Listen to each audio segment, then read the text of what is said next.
Good evening. My name is Richard Courant. You may have heard of me.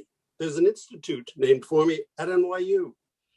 Not likely, though. Mathematicians aren't household names, but that doesn't really matter. This play is about my exasperating, willful, impossible, brilliant, lovable, tragic cousin Edith, not about me. NYU, that was a different life after my escape, not the world Edie lived in. I'm here to tell you about that very different time and place. We are in a cemetery in Breslau in 1901 during a funeral. The frightened Edith, age 10, is listening to the rabbi eulogize her uncle Alexander. Alexander was a man of great business acumen, a hard worker and a devoted father and husband. He was second father to many, taking responsibility for those whom adversity had struck. His business reverses were the result of forces beyond his control. He was gentle, loving, a good man and a good Jew. He will be greatly missed by the entire Jewish community. For those who suffered his loss, there'll be the consolation of memory, although there can be no filling the hole his death leaves. The rabbi never even met Alexander, who was, believe me, no gem. And when the body returns to dust, the spirit returns to God, who gave it. Who would have believed he would kill himself? Gustl. Once he entangled himself in his brother's business, he was sure to be ruined. There was no way out. With a gun, his brains glued to the wall, it was awful. The Lord never gives us more than we can handle. You're always saying that, Gustl. Edie, who is heard, puts her hands over her ears. Enough. This is not for kinder. I guess not. It's years later, and still she can't let it go. The stage goes dark. When the lights come up, Richard and Edith, in their 20s, become visible. It was my first funeral. It seemed so empty, death so final. There was no consolation in the rabbi's words. They just made everyone feel worse. And that's the way it always is at Jewish funerals. There's no faith in a personal life after death. It's so sad. Even when I was 10, I couldn't stand the sadness of death. I couldn't stand its unbearable finality. To never again see those we love, it's too horrible. Edie, what happened to my skeptical cousin? Ever since you turned 14, you've agreed with me that it's all mumbo jumbo. Catholic, Jewish, what difference does it make? No, it does make a difference. Judaism is a religion for adults. You mean a religion without hope? I don't need that kind of hope. I do. I remember that empty service so well. The secrets, don't tell the kinder. It was the first time I saw Mother in torment. She suffered when Father died, but she hid it. For me, not having a father was just the way it had always been. Not so when Uncle Alexander killed himself. That felt traumatic, like getting physically hurt, trampled by a horse or something like that. After Mother admitted what had really happened, she told me that it was because he took on too much trying to save his brothers. Whether he failed in a foolish attempt to do an impossibly noble thing, or because of his own business ineptitude, didn't matter to me. I can't understand why anyone would kill himself over money. But there is another way to look at Uncle Alexander's death. Have you ever noticed how prone Jews are to suicide? I believe their inability to face the collapse of their worldly existence is closely linked to their lack of any prospect of life in eternity. Even the piety of the pious is directed to the sanctification of this life. A Jew is able to endure hardship as long as he sees a goal ahead. Deprive him of this goal and you destroy him. That's why Uncle Alexander killed himself. Edith, for God's sake, you sound just like the anti-Semites. You almost make me wish I was observant. You just gave the best argument for practicing Judaism I ever heard, the sanctification of this life. What could be better? The need to pursue an ideal? I subscribe to that. I find it in the disinterested search for truth, in the quest for the beauty of pure form. That's what mathematics is about. When I lose myself in a proof, it's a kind of this world transcendence. Yes, transcendence and the search for truth. That's a passion we share. Yet it's too abstract, too rarefied. In the end, it doesn't satisfy. And what about the grave? The eternal silence, the everlasting aloneness, the emptiness, the hopelessness of knowing we will never see those we love again. Edie, why do you need this child's fable of an afterlife? Can't you see the nobility of accepting reality? We are now in the Stein living room. 10-year-old Edith is talking with her mother. It seems like yesterday. I held you up to see Papa when he went off for the last time. You were barely 2. And look at you now. You are almost 10. Oh, Edie, every time I held you in my arms, I felt like he was still here. When I came home and got into bed with you, the pain evaporated. You don't seem sad now, Mama. In fact, you never seem sad. Mama, why do you still wear black? To honor him. What was he like? Papa couldn't have been much of a businessman. You made the lumber yard a success.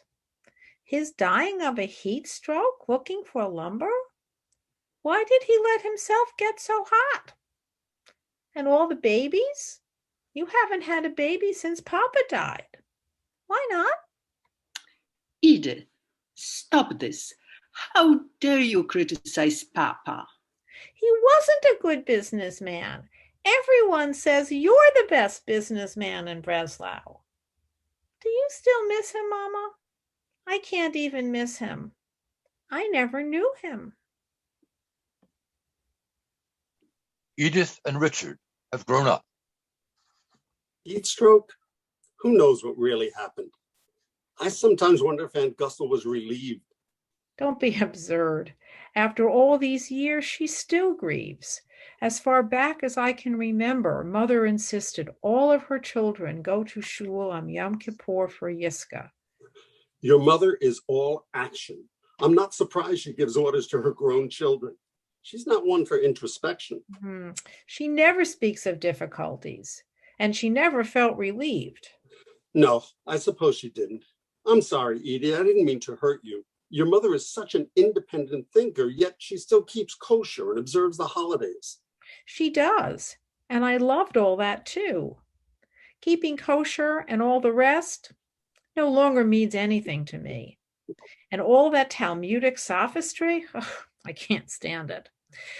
Enough of this. Life's too much fun to worry about religion. Being back in school is such a joy for me, such a joy. When you came back from Hamburg, you really regretted leaving school. You so yearned to go back. I loved tutoring you for your entrance exams. Thank God I did. It must be strange to have been born on Yom Kippur. Do you think about it on your birthday? Yeah, I'm always afraid I'll miss a party if my birthday on the Gentile calendar falls on Yom Kippur. It does make me think, though. Mother believes I have a special destiny. Aunt Gustle is wonderful, except for her superstitious side. Superstitious, my foot. She took you in when your father was in one of his crises. When I was a teenager, Mother would say that I was going to do something special. I knew Mother was right. Even then, she had a sense of having a mission.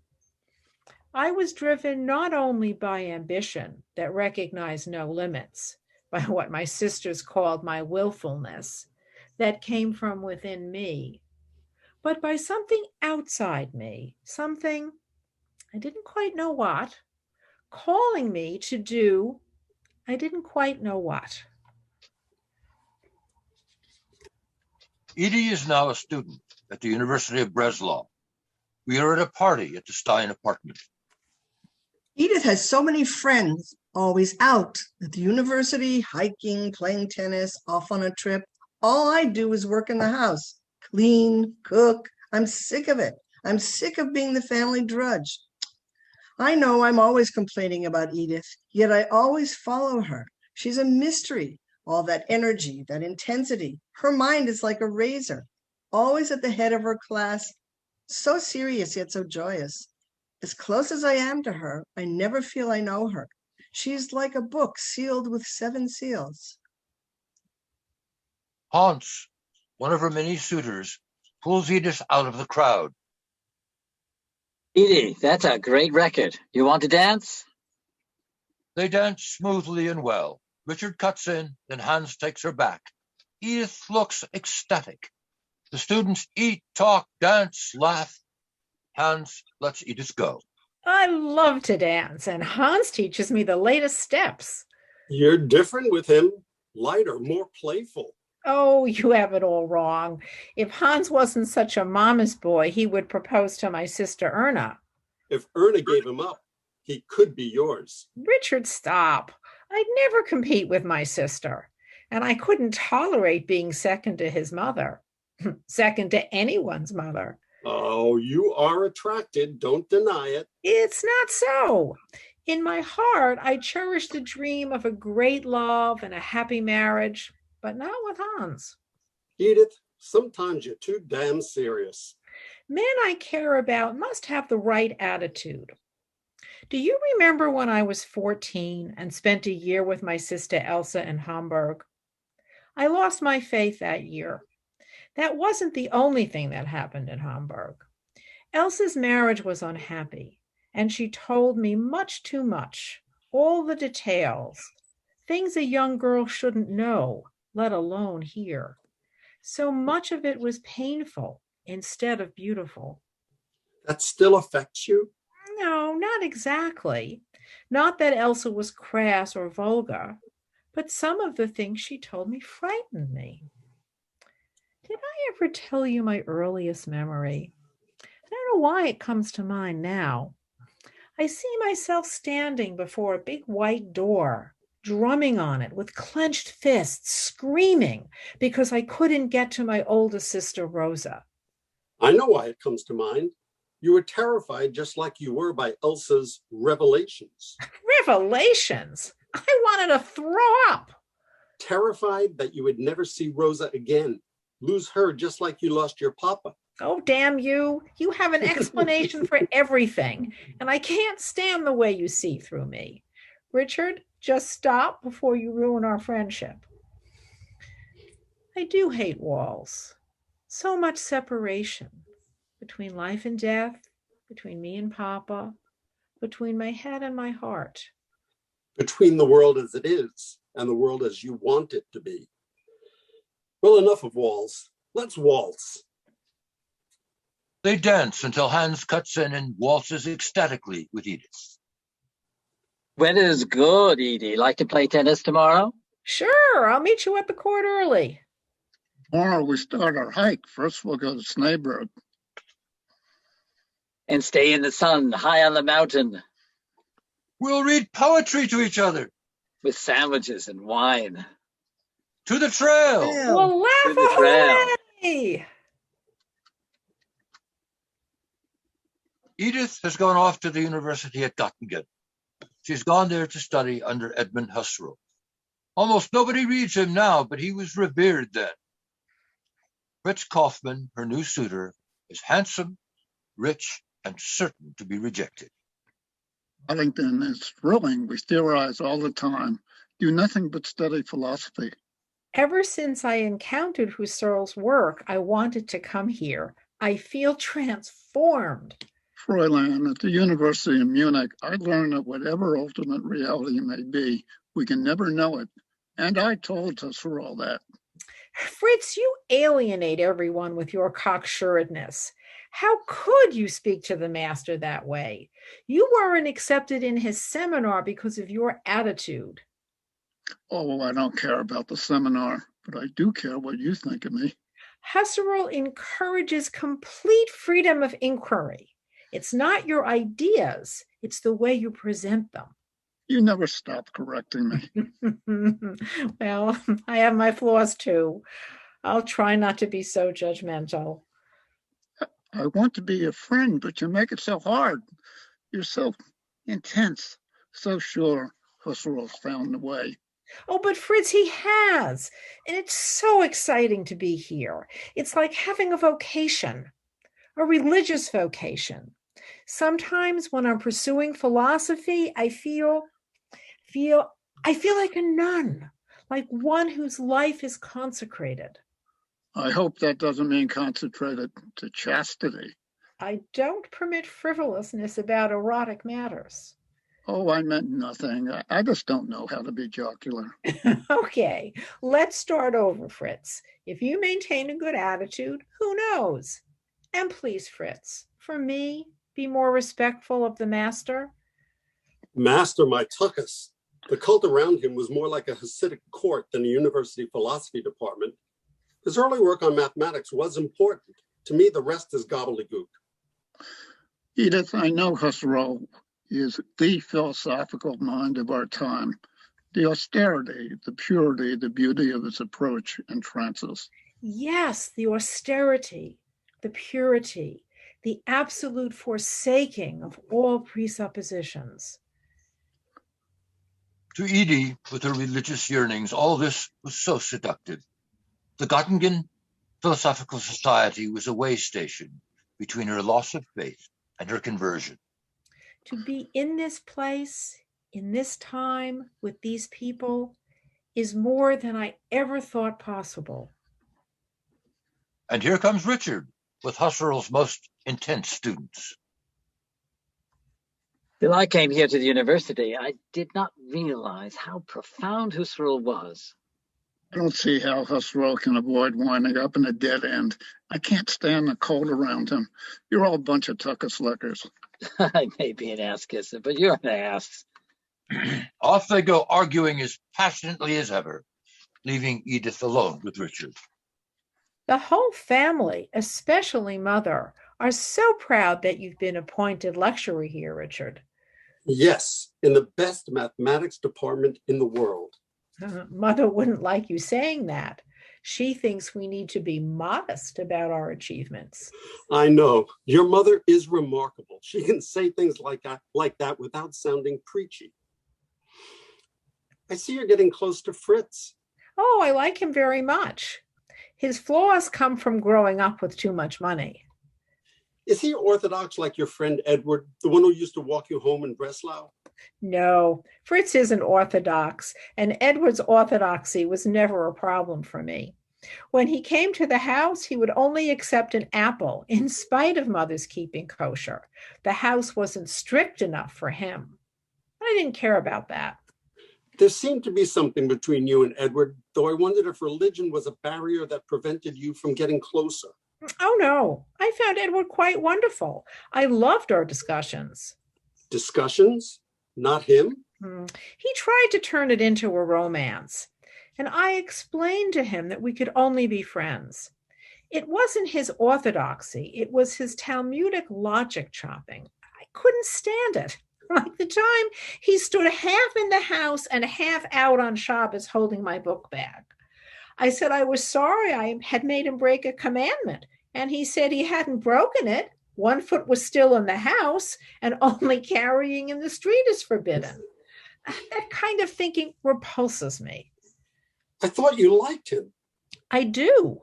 I wasn't repulsed by him. I was repulsed by the sophistry intrinsic to the tradition. That honest, straightforward men resort to such nonsense because that's what they've been taught in yeshiva nauseates me. Ooh, strong language.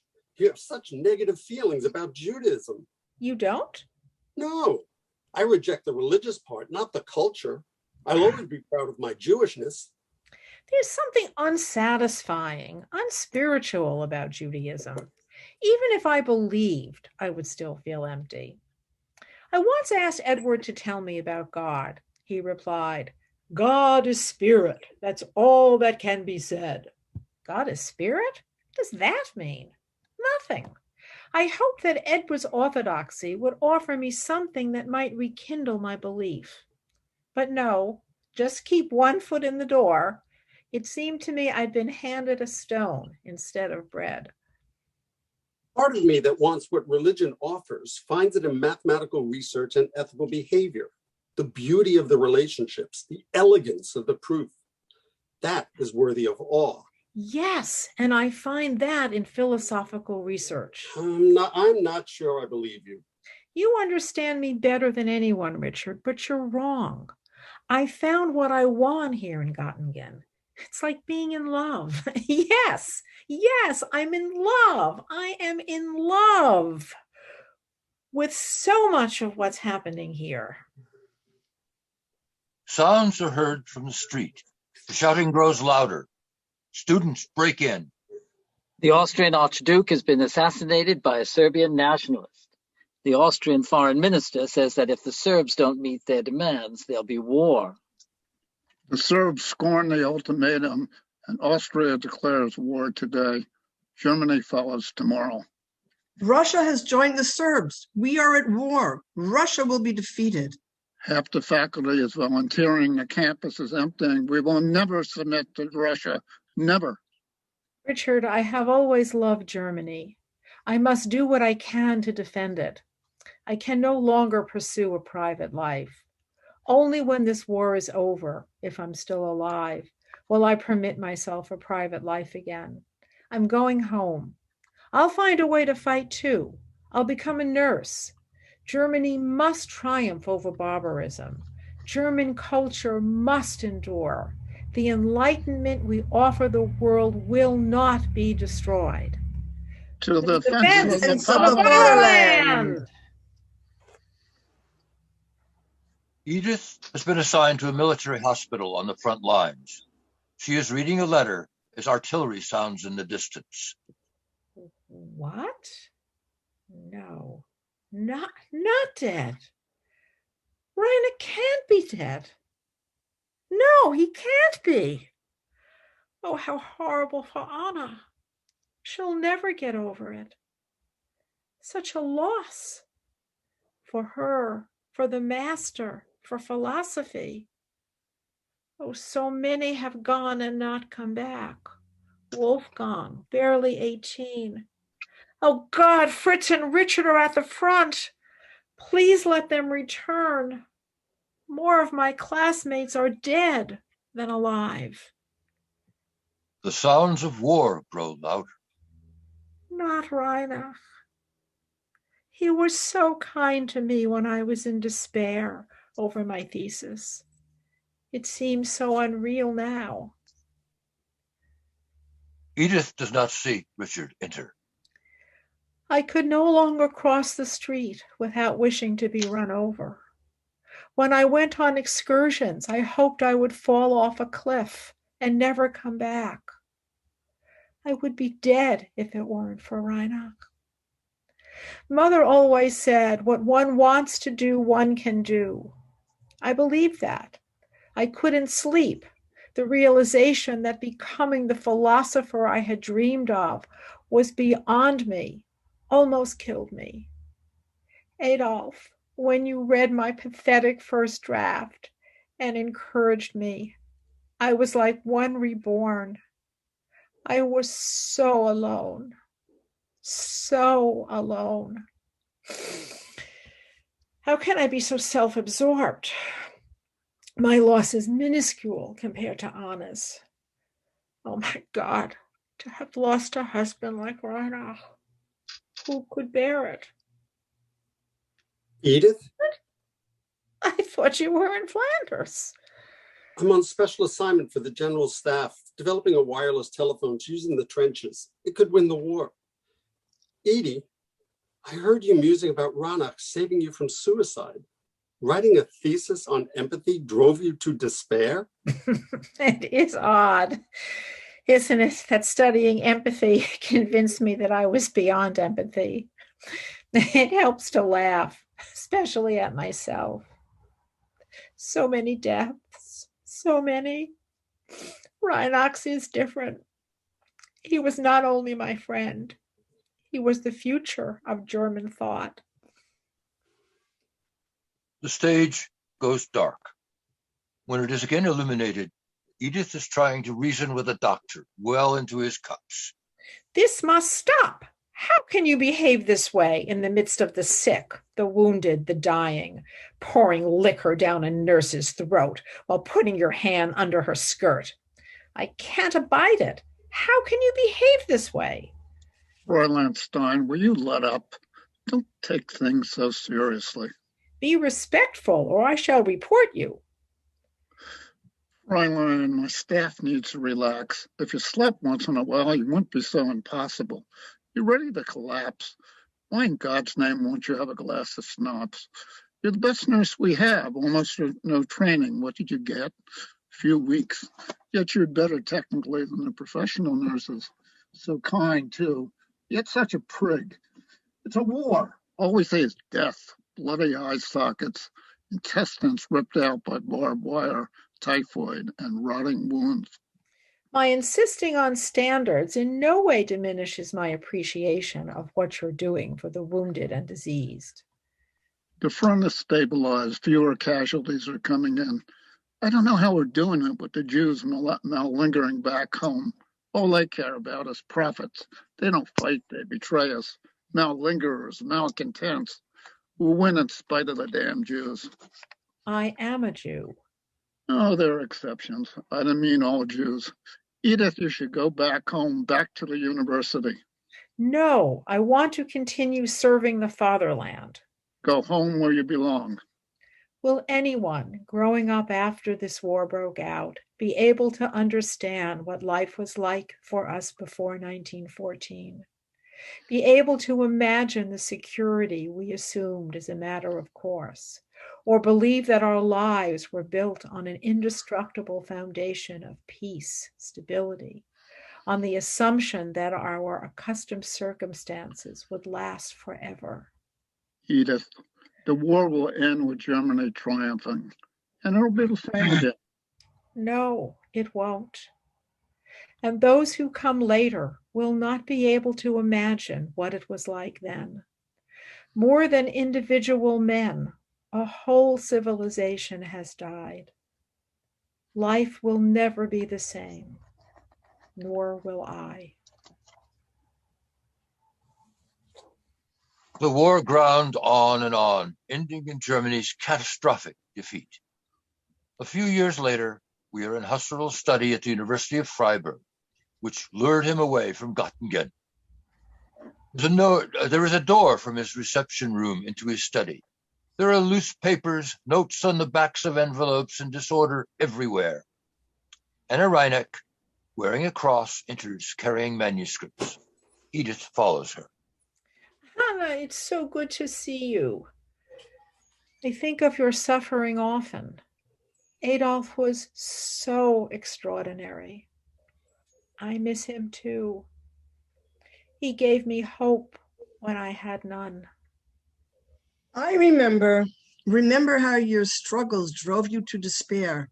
Adolf knew how penetrating your thinking was. It was so like him to have faith in one who had lost faith in herself. Faith. Yes, faith. Anna, you have faith. I lost mine in my 15th year. At Göttingen, I met people like you and Adolf, who didn't let rationalistic prejudice stop them from believing. I no longer think faith is foolish. On the contrary, I admire it, especially yours, but I don't have it. When I heard Adolf had died in combat, I didn't think I could stand the pain until I thought of what you must be suffering. I know you suffer, but you suffer differently. There is such acceptance, such peace, such grace radiating from you. Oh, stop. You're embarrassing me. Edith, it isn't me. It's Jesus. My love for him gives me strength. It isn't mine. It's his. Anna, you and Adolf were Jewish, I thought. I don't understand. Edith, I don't understand either. It's a mystery. Adolf and I didn't convert for worldly advantage. We became Lutherans out of conviction, just like the Master. Our Judaism never meant much to us. There was an emptiness I didn't know how to heal. Christ made me feel so full. Now I have hope. Adolf's life meant something that will endure. I know I will embrace him again. Edie, you must find your own way, and I will respect it, whether you are a free thinker, a Jew, or a Christian. All I can do is thank God each day that Adolf died a Christian. You don't grieve? Of course I grieve. Sorrow sometimes overpowers me, yet at the same time there's peace. In my deepest sorrow, I am consoled. What you call my courage comes from him, from Jesus. Edie, don't turn me into a preacher. Adolf would laugh at that. Just let me be a witness, and what I am, not what I say. Enough, Edie. Your mother must be very proud of your passing the state examination. Now there's no barrier between you and the doctorate. Mother has deep faith too. I remember that miniature challah she used to send you every Friday. Adolf's death would have destroyed me without, I guess the best word for it is love. Edith, your need makes me preach. The master himself joins them. Fräulein Stein, I was going to comment on the thesis you're working on, but you took so long about it that I can't remember what I was going to say. Perhaps you should choose another topic.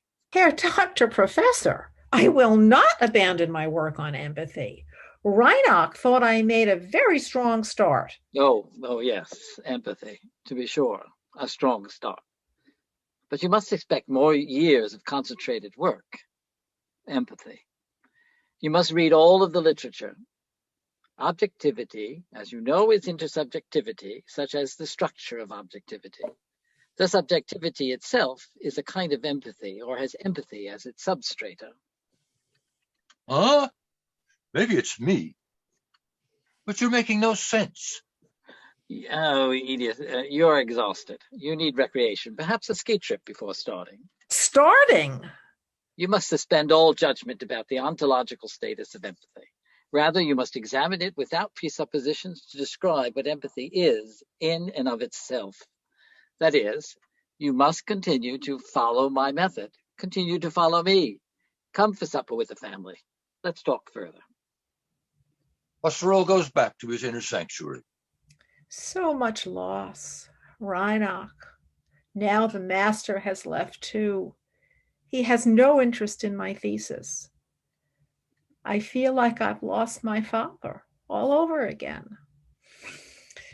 Okay, Edith, you're getting hysterical. Stop it. Stop it. The master's mood will change and he'll care again. But not Reinach. He'll never be back.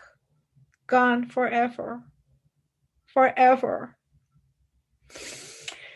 No, the master will never understand. Start? What did he mean by start? Everything dissolves. I need something that endures, that never leaves, like Papa, like peace, like Reinach, like the master's regard. Anna has Jesus forever and always. I have nothing. It is 4 years later. Fräulein Stein, you have exceeded my expectations, worked without respite for years. Your thesis is brilliant. The committee spoke with one voice in awarding you with the highest of honors. Edith, my mind works at such a pace I can't keep up with my own thoughts.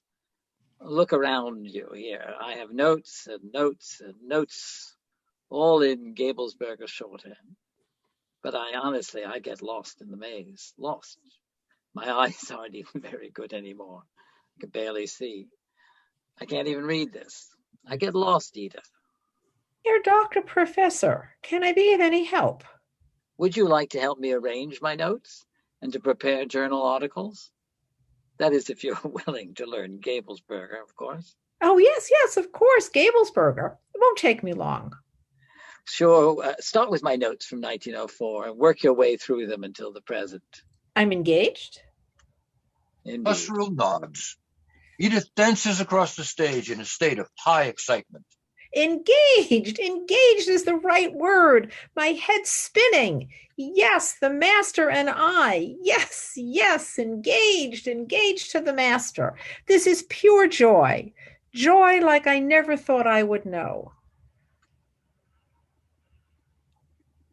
It is now 2 years later. I can't prepare these for publication unless you help. What did you have in mind, Herr Professor? Fräulein Stein, I'm no longer interested in those concepts. Herr Professor, I've spent months, years. Yet my mind has moved on. Such labor for nothing? But I can't be bothered anymore. Do what you want with them, Fräulein. I can't work this way. You give me assignments, ignore them when I complete them, won't answer questions, attach no importance to my work. Your shorthand notes are incomprehensible. I have no choice but to leave.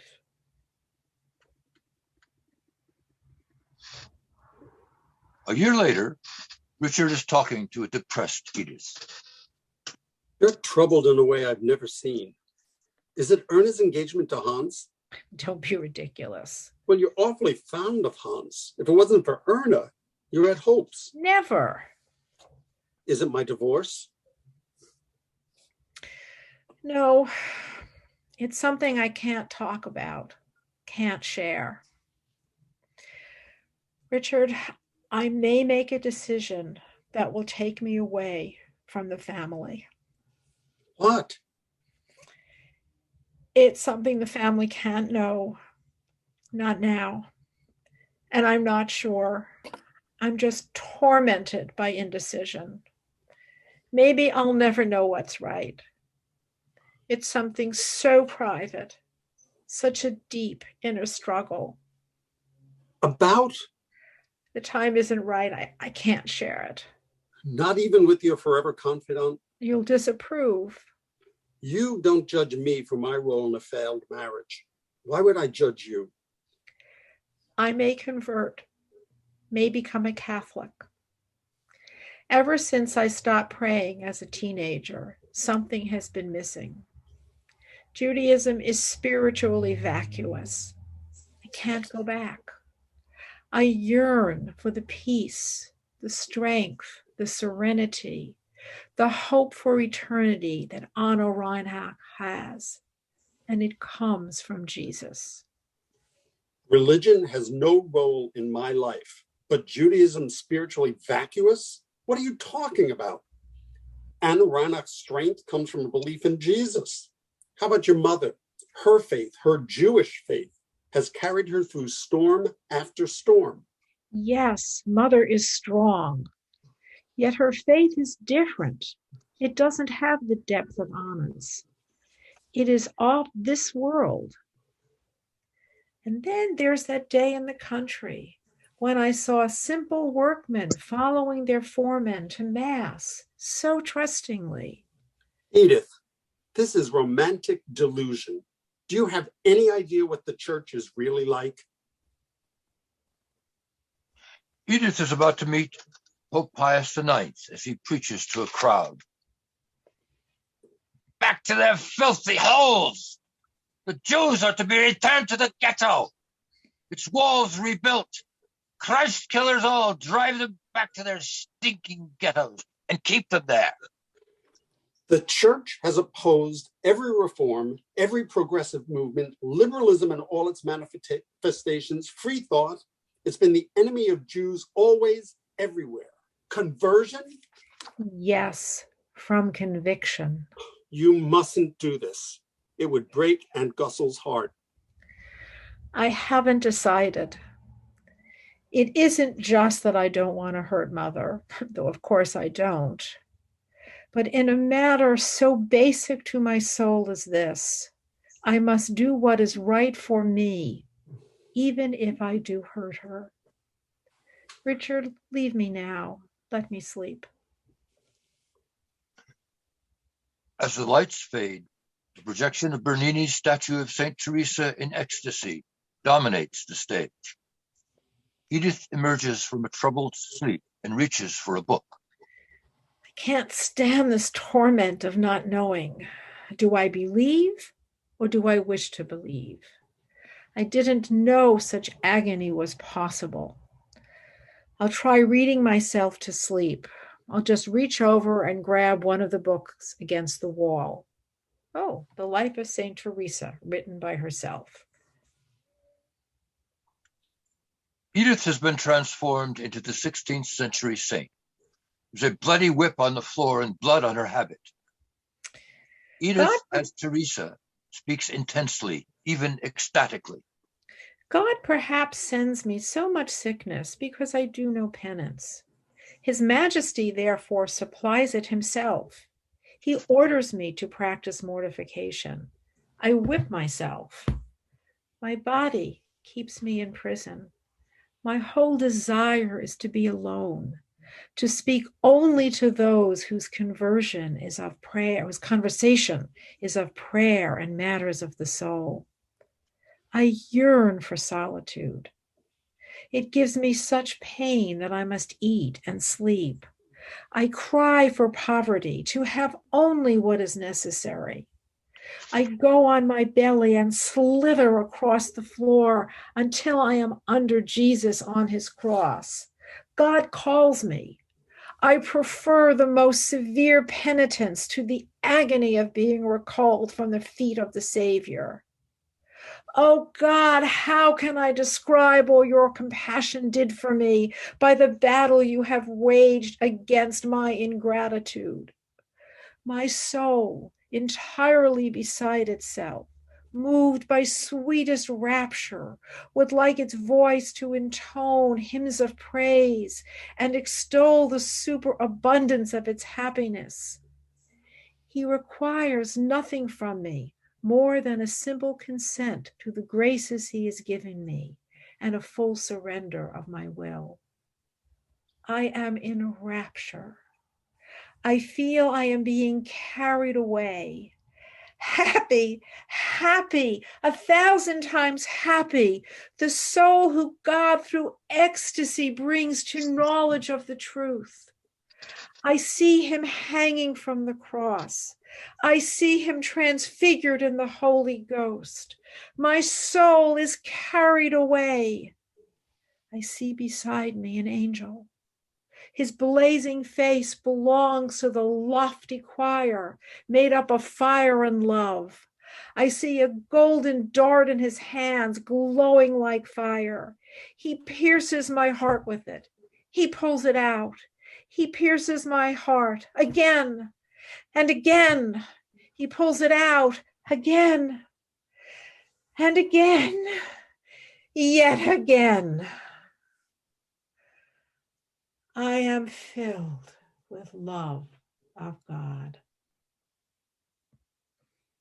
Edith loses consciousness, then regains it as Richard enters.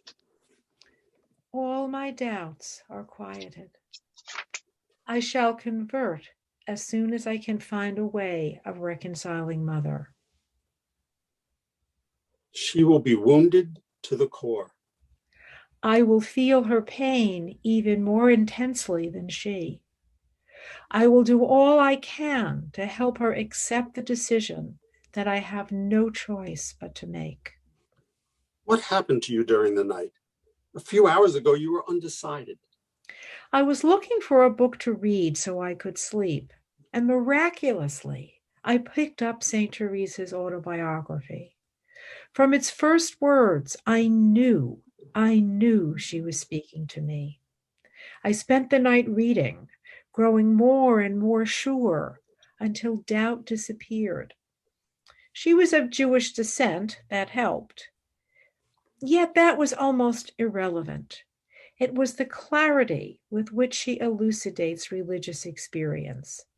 And it was her passion that touched my heart. Yes, that's so. Her passion has kindled yours. But you mustn't give that inflamed heart to a church which has always hated us. I must. You know why Teresa was Catholic? Her grandfather would have burned at the stake if he didn't convert. Is that love? It doesn't matter. She tells in clear, simple, and sincere language the works of grace that God worked in her soul. She has the daring and strength of a man, the natural intelligence and heavenly wisdom of infinite love, and a heart as tender as a bride's and as kind as a mother's. I want to emulate her, to serve the Son of God as a Carmelite. Edith, no. This is a mishigas. Well, I'll leave the darts going in and out to Freud. Mystical visions aren't my thing, so I'll try not to judge what I don't understand. Edith has converted. She lectures at a Catholic college and has become something of a public figure. We are back in Husserl's study. It is now 1934. Well, Stein, our engagement didn't work out, but that hasn't been a barrier to our continuing friendship. Oh, no, Herr Professor. I was afraid you would be angry when I quit, but it wasn't so. You never lessened your support. With the new racial laws, everything, even friendship, has become difficult. They can't affect you. You've been a Lutheran for over 40 years. As far as the regime is concerned, I'm Jewish. I've lost all privileges at the university. But I'm an old man. My son died for Germany. For me, it doesn't matter so much. But for others, the students I've trained, Heidegger holds my chair now. He is to be inaugurated rector. He supported my application for a professorship. And put his name on work you did. What a complex man. In many ways, my most brilliant student. I saw him as my successor, my most profound follower. But now... Well, that doesn't matter. He advanced your cause, and that's all I care about.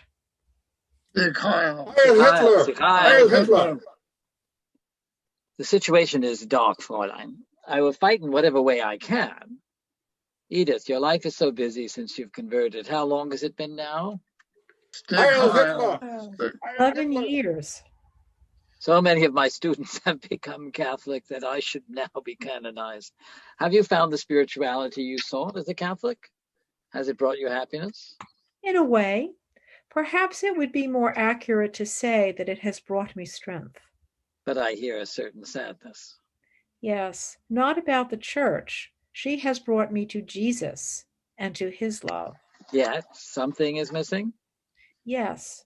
From the time I read St. Teresa's autobiography, I yearned to be a Carmelite, and I still long. It is a longing that must remain unrequited. My spiritual advisors advise continuing with my present work. And my mother still grieves my conversion. Becoming a nun and leaving the world might be more than mother could stand. And yet, I want it to the depths of my soul. I want it, and I know it is the right path. It is not selfish, or not merely so. Fräulein, you've endured so much frustration. You longed for a professorship, and I recommended you to no avail. German universities weren't ready for a woman professor of philosophy. And now, as a Jewess by birth, it is completely impossible. I've been dismissed from my position in the teacher's college. A Catholic woman teaching in a Catholic college? I thought your job was secure. This viciousness is growing. Edith, don't you get satisfaction from your lectures on education, your work on women's rights, your broadcasts, your invitations to speak abroad, your philosophical work, your consultations to the Ministry of Education? I've been dismissed from everything. Ah, I see. All that you were doing was so good, yet not enough. Your heart remains unfulfilled. I asked Mother to come to Freiburg. She's bringing Rosa with her. Herr Professor, I've decided. It's time for me to leave the world. Mrs. Stein and Rosa walk in. Edith barely greets them and takes Rosa off to a corner. I have something to tell you, Rosa. I'm entering the Order of Carmel. Edie, no, not while mother is alive. I've longed to follow you into the church, but I will not as long as she is alive. She hasn't recovered from your conversion. Please, please, I've never opposed you in anything. This is cruel and selfish. Don't. I must. It is not my desire. It is God's. Mrs. Stein walks over to Edith. Freiberg is just as beautiful as you told me. No wonder you love it so. Mama, I have something to tell you. I am becoming a nun, a Carmelite, a follower of Saint Teresa. I will be entering the novitiate until I enter the cloister. No, you can't. This is madness. This is a repudiation of all I value, a rejection of my love. No, Mama, I love you. Listen to reason, Edie. Jews don't reject the world. They remain in it and struggle to redeem it. You are rejecting not only my love, but God's creation. Edith, please, please, do not commit this impiety. How will I be able to stand the thought of you locked up in a cell, fasting, doing penance? But on Yom Kippur we fast. I was born on Yom Kippur. It isn't the same. Have I told you the story of a rich man who goes to the Rebbe to ask how to practice austerity so he can enter heaven? Rebbe, how many days shall I fast? No fasting. You are to eat cakes and drink sweet wine. Cakes and sweet wine, no austerities. If you fast, the poor will go hungry too. If you eat cake and drink sweet wine, your happiness will overflow and you will give to charity, so the poor will eat too. That's Jewish wisdom. Jewish wisdom. Don't turn your back on it, Edie, especially not now with all the decrees. Jesus calls me. Saint Teresa calls me. I must go where they call me. Don't. If you do, you will be dead to me. Mother, Edie's path isn't ours. Let her go. Mother, please reconsider. Find a way to keep Edie in your life. Never. Give me your blessing. Never. Even in the face of the most virulent hatred, in her mother's despair, Edith could not be deterred from entering the Carmelite order. All around her, people were joining the Nazi party, even her friend Martin Heidegger. I don't know if she heard his inaugural address as rector of the university, but we can. The university joins the march of our people into its future history. The march inaugurated by the revolution, the ascendancy of the Führer and of the party. The historical mission of the German folk must be supported by the university. The strength of the folk is rooted in soil and in blood. The university must be joined together with the state. Only true strength should have access to the right path. Whoever does not survive the battle lies where he falls. A hard race with no thought of itself must fight this battle. As your new rector, I will support and further the work of Adolf Hitler. Hitler. Back in Husserl's office, Edith tries to embrace her mother, only to be repulsed. She and Rosa run out, leaving Gustl alone. She rends her clothes and begins to recite the mourner's Kaddish. Iskadal, Iskadash Meiraba. The stage goes dark. Richard is lit by a spot. I tried to reason with Aunt Gustl. I told her to look at it from a worldly point of view. Where is Edith, an intellectual, spiritually inclined Jewish woman, to go within Judaism? Is there a yeshiva that would admit her, let alone welcome her? Is there a Talmud Torah that would engage her as a teacher? The church, with its institutions, orders, nunneries, monasteries, give brilliant spiritual women a place.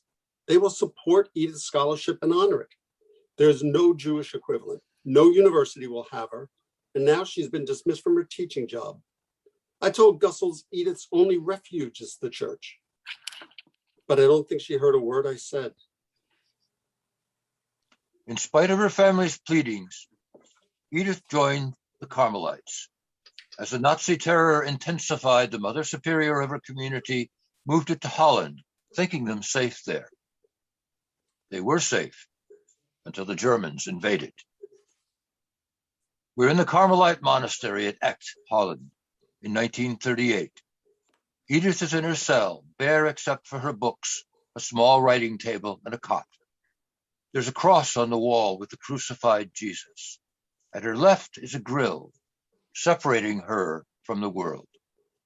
She is sitting and writing as Rosa enters. Now that Mother is dead, I too can become a Catholic. You blame me for not waiting. No, but I couldn't add to Mother's sorrow. In the end, she would write a few words at the bottom of Erna's letters. And we are together again. The Carmelite sisters are so brave to offer me shelter from persecution. It's dangerous for them. I too endanger them all. As far as the Nazis are concerned, I'm still Jewish. Mother couldn't understand it at all. She told Jews and Gentiles alike, how can anyone say we're not German? We gave up a lucrative business and relocated when Lublinitz became part of Poland after the plebiscite. We moved to be German, to stay German. And I, not German? Nonsense. Oh God, what would she think if she saw us now hiding in a convent in Holland? It's better she's gone. We're not merely hiding. You have followed me to salvation, to the love of Jesus. Lord, lead my people to him. Bring them to believe in Jesus so he may return and in his second coming save the world. Jesus, Mary, hear my prayers and forgive my people for rejecting you. Let my penance serve as atonement for their sin. Please, dear God, forgive them. Please let my prayers pleadingly turn to you be heard. Edie, Richard is here. Edith can only speak to him through the grill that separates her from the world. I've come to say goodbye. You're now a professor at New York University? Yes. You shouldn't have returned to Europe, Richard. Leave while you still can. Edith, it's hard for me to say this to you. Praying for Jews to be forgiven smells of Jew hating. How can you say such a thing? I love the Jewish people. My prayers are about spiritual matters and in no way diminish my love for my people. I am writing a book about growing up to show the Germans that all Jews aren't Bolsheviks or rich capitalists, that we too love and hate and struggle like everyone else. Your book may be wonderful, but how can you say the Jews brought it on themselves after Kristallnacht? I love you, but I hate it when you say things like that. But this isn't the time to quarrel. Your philosophical book... Unfortunately, it can't be published because of my Jewish background. I am engaged in finishing Life in a Jewish Family. Those who read it will not be able to hate us. Maybe, but you're still praying for those sinning, unbelieving Jews. You don't understand. I wrote to the Pope requesting an audience so that I could persuade him to issue an encyclical enjoining Catholics to condemn the persecution and come to the assistance of the Jews. I have tried to stop the hatred. The then Pope, Pius XI, wasn't much better than Pius IX. Jewish nun cannot be given an audience. She has no understanding of the political situation or the needs of the church. Find a way to mollify her, lest her voice become an embarrassment. No private audience. Her attendance at a group papal blessing is okay, I do not wish to speak to her. Richard tries to put his hands through the grill. It is not allowed, Richard. Edie, you believe that you're motivated by love, and that is true, but it isn't the whole story. There's such rage in what you did to Aunt Gustel, to the entire family. No, hear me out. In your belief that the Jews have sinned rejecting Jesus and the craziness of torturing yourself, what do you call mortifications? Or what's the one you wrote me about? The mortification of the eyes, not looking at things that give pleasure, makes no sense except as a rejection of the spirit of Judaism that teaches us to take joy in God's creation. And never having known the thrill of sexual union, to die without fully experiencing your body, that, if anything, is sinful. No wonder you can't accept death. Edie, what happened to your desire? What did you do with it? You were so fully alive when you were young. It's about death, isn't it? It's always been about death, about your father's death in the heat of the field and his never returning to you. The resurrection your Jesus offers you, it's a delusion, a promise of reunion with your papa that will never be. Oh, Edie, I'm so sorry, I'm being cruel. It doesn't matter why you're a Carmelite. What does matter is the hatred you show to our people, even as we are being systematically destroyed. Edith, stay in the convent. Fulfill yourself as a nun. Just stop praying for the Jews to turn to Jesus. No, you don't understand. Do you think that I'm a fool? That I don't know the pleasure the body can give? That I don't know that I have a stubborn, rebellious streak that is driven by anger? Don't know that self-abnegation can be a form of lust? Don't know that the church's promise of eternal life is what drew me to her? Of course all that is true. But you err in not recognizing that my core motivation is my vision of the truth and the love, both directed toward me by God and hopefully emanating from me that flows from that vision. Self-abnegation and mortification as expiation of the sins of us all, an expiation which is an imitation of Christ, is not lustful. It is a manifestation of love. Richard, that stubborn, I would say faithful, side of me that you see only as angry doesn't allow me to turn away from what I believe to be true.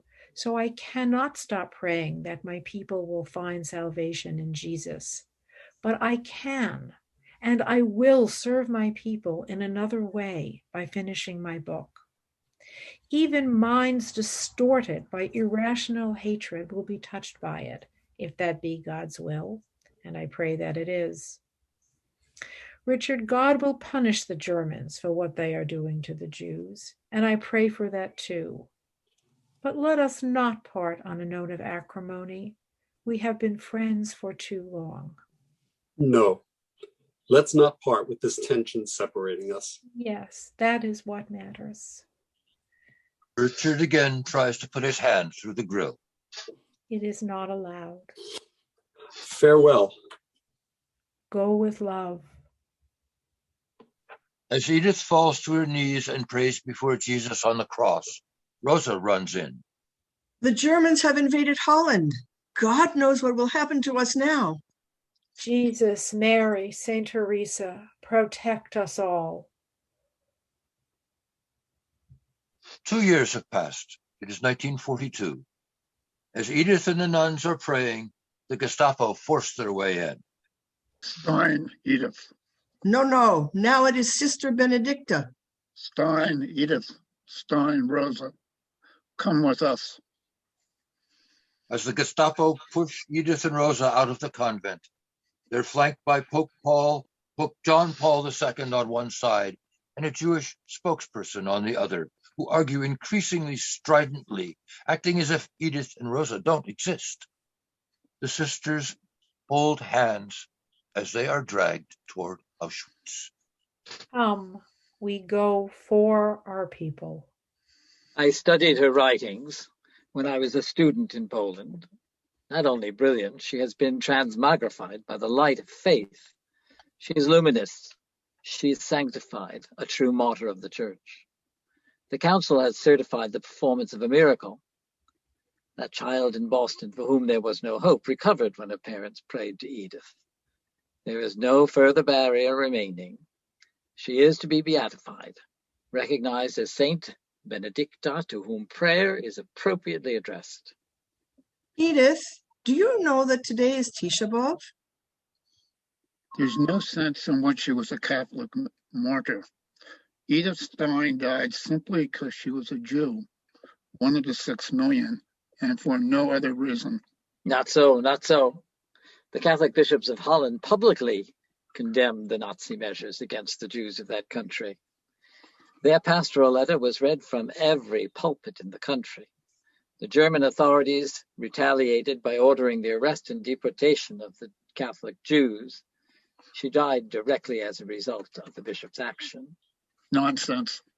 She was killed because she was Jewish, having played no role in any pastoral letter. And this is the only instance you could cite when the church confronted the exterminators. Disgraceful. Your church professed love, well, did nothing, stood by saying its rosaries, or, as was frequently the case, actively supported and encouraged the murderers. She performed a miracle. A bogus one, even if one concedes the existence of miracles.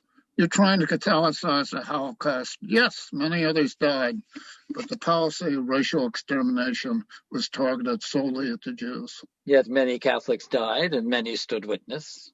Far too few. The investigative process is over.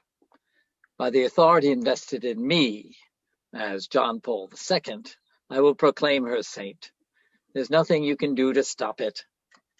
I have a right to protest the exploitation of a Jewish woman's death to glorify and exculpate a guilty church. Canonization is an evidentiary process. Like your attempt to canonize Pius XII in spite of his complicity? He did all he was able to do. He is a saint, even if the political climate prevents us from continuing on the path to his canonization now. A disgusting revision of history to justify the actions of the church. Yet I've done more for the Jews than any other. Unfortunately, that's true. But none of that justifies rehabilitating Pius XII or canonizing Edith Stein. The church's sanctioning of building a Carmelite monastery adorned with a huge cross near the gates of Auschwitz is outrageous. But it has been withdrawn. Only in the face of worldwide opposition. Say what you will, she is a saint. Just as she was a Catholic and a Jew. Her canonization is an act of reconciliation between the children of Israel and the church. More sophistry. Their angry voices fade as the sisters arrive at Auschwitz. We are going to our people. As they pass under a gate with the sign Arbeit macht frei, work liberates, I can envision Edith defying this barbaric mockery. Wissen macht frei. Knowledge liberates. Liebe macht frei. Love liberates. The gates of Auschwitz clang shut. The stage goes dark. Richard, lit by a spot, steps forward. It ended horribly. Aunt Gussel and Husserl were fortunate enough to die before they could be murdered. My ex-wife Nellie fled to the east, only to be captured and shot by a German death squad. Edith's brothers and their families died in the camps. And me? I got out, foolishly returned to Germany, barely got across the Swiss border, and returned to NYU, where I had a long and glorious career. The institute I founded, after many frustrations, became world-renowned. My papers and books influenced mathematical research for decades in many countries. During the war, I practically commuted to Washington, consulting at the highest level of government. There were honorary degrees after the war, recognition by the West German government for my work at Göttingen. I remarried and had children.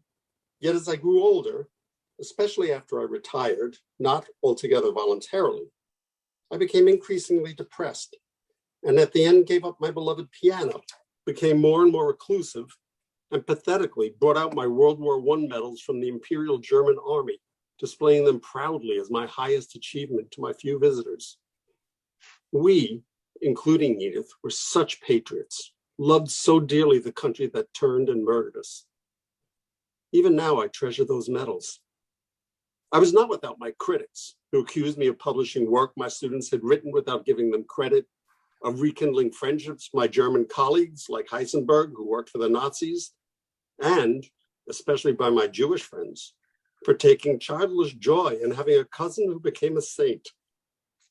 And then there were the cadres of beautiful young women I surrounded myself with. My wife didn't object, though my friends thought I treated her cruelly. And there was some truth in all that.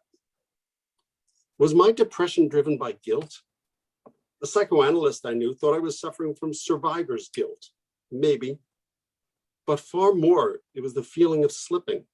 I can no longer keep up with, really understand the latest mathematical developments. Edie always told me it's more important to be good than to be clever. I don't think I really believe that. Yet now I lament being neither good nor clever. What a come down. Then there's the fast approaching eternal darkness, the everlasting silence of the grave that so terrified Edie and drove her conversion. She had the hope of seeing and knowing her Papa and of being enveloped by the love of Jesus. I have no such hope. My declining intellect that served me so well in my life is a harbinger of oblivion. So I have much to be depressed about. Not so Edie. I envision her going to her death, terrified because she was human, but not depressed. In the end, Edie was right. Being good is better than being clever, and life without some sort of faith is intolerable. So maybe my skepticism and sensuality and Edie's devotion and asceticism in a sort of yin and yang could constitute the complete person neither one of us could quite be. The Curtain Falls, and directed by Bruno Wasserman, with technical direction by Margot Lowry. Edith Stein and St. Teresa were played by Sarah Zaram Levin. Richard Current was played by Tom Byrne. Jerry Levin assumed the roles of the rabbi, Edith's suitor Fritz Hoffman, and the doctor. Michael Cassandra was Husserl, Heidegger, Pope Pius XI, and Pope John Paul. Margot Lowry played Edith's mother, Gustel. Linda Meyers played Rosa Stein and Anna Reinrich. Richmond Jones narrated this performance and played Pope Pius IX.